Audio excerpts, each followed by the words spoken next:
YCP ఎమ్మెల్యేలు అసెంబ్లీలో చర్చకు రావాలని మంత్రి బీసీ జనార్దన్ రెడ్డి సవాల్ చేశారు. తమ ఉనికిని కాపాడుకోవడానికే పోతిరెడ్డిపాడులో బహిరంగ సభ నిర్వహించారని మండిపడ్డారు. వైసీపీ హయాంలో ఒక్క లిఫ్ట్ ఇరిగేషన్ ప్రాజెక్టు పూర్తి కాలేదని విమర్శించారు. కల్తీ లడ్డు వ్యవహారాన్ని దారి మళ్లించడానికి వైసీపీ నేతలు ప్రయత్నిస్తున్నారని మంత్రి ఆరోపించారు. 11 మంది ఎమ్మెల్యేలను ప్రజల చేత ఎన్నుకోబడినటువంటి వీరు ముఖ్యంగా 7 సీట్లుగా రాయలసీమలో ఉన్నాయి అనుకుందాం. ఆ 7 మందిలో కానీ మీ నాయకుడు కూడా రాయలసీమ బిడ్డ అయినప్పుడు మేము చెప్పినటువంటి లెక్కలు తప్ప ఒప్ప అంటే నిజమైన నాయకులు అయితే మీరు రాయలసీమ వాసులైతే రండి, రేపు పారిపోకండి. మీకు ఎవ్వరు ఏమనడం లేదు. ప్రజల జీతాలతో ప్రజలు ఇచ్చిన సొమ్ముతో జీతాలు తీసుకొని అలయన్సులతో తీసుకొని కులుకుతా ఉన్నారు. మీకు ఏ మాత్రం ఉన్న రోసం ఉంటే రాయలసీమ బిడ్డలైతే మీరు రండి, అసెంబ్లీకి రండి. అసెంబ్లీలో చర్చ పెడదాం.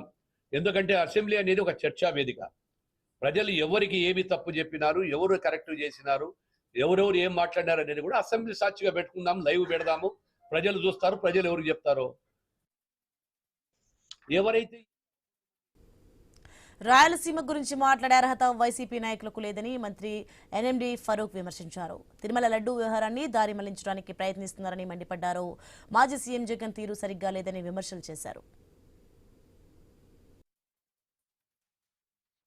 మంత్రి జీవా సుజల శ్రవంతి అతను పేరు పెట్టింది ఎవరు? జగన్మోహన్ రెడ్డి పెట్టాడా? ఎన్టీ రామారావు గారు పెట్టారు. ఎత్తిపోతల పథకం ఏర్పాటు చేయాలా. డోన్ ప్రాంతం గాని, పత్తికొండ ప్రాంతం గాని, అదేవిధంగా అనంతపురం జిల్లాలో స్ప్రింగ్స్ ఇరిగేషన్, అదేవిధంగా డ్రిప్ ఇరిగేషన్ తో బతుకుతా ఉన్నారు ఆ రైతులకు. వాళ్ళ కోసం అదే చిత్తూరు వరకు తీసుకోవాలా. 32 మండలాలకు నీళ్లు ఇవ్వాలని సుజల శ్రవంతి అని చెప్పి ఎన్టీఆర్ ఆయన భవనానికి సెక్రటరియట్, పాత సెక్రటరియట్ లో చూసుకోండి, సుజల శ్రవంతి అని ఉంటుంది. ఇదే పేరు మంత్రి జీవా సుజల శ్రవంతి పేరు పెట్టారడా అని వెనుక ప్రాంతాలకు నీళ్లు అందించాలి, సాగునీటికి తాగునీటికి అందజేయాలని ఉద్దేశంతో ఈ నీటిని పెన్నావపురం వరకు తీసుకుపోవాలని కీర్తి అన్న ఎన్టీ రామారావు గారు తీసుకొచ్చారు.